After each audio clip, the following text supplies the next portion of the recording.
Good morning po sa inyong lahat po. Update ko lang kayo kasi tuloy ang uwi ko sa Pilipinas po. Sa 28 po. Sana po hindi na makancel po to. Hindi na malipat ng ibang pizza po. So, napasalamat ako kay God kasi nakauwi ako ng Pilipinas at saka makita ko na yung pamilya ko.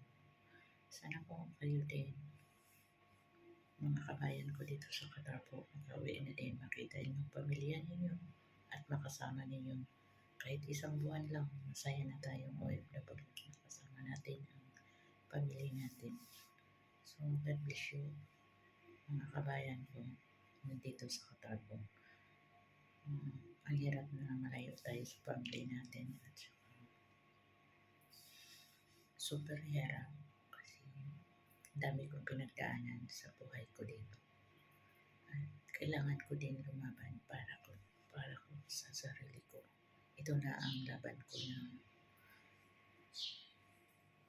hindi ako susuko. Habang may buhay, may pag-asa pa din. Tiwala lang ako kay God.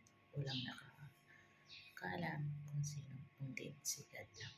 Kapit lang ako kay God. Walang problema kung hindi malutasan. Kaya ko to, ilaban ko hanggat kaya. Ayaw ko isuko.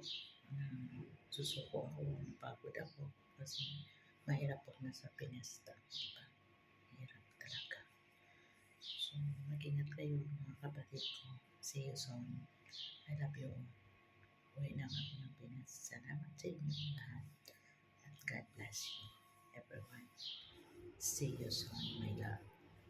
Especially kay Marvin Rodrigo. See you soon.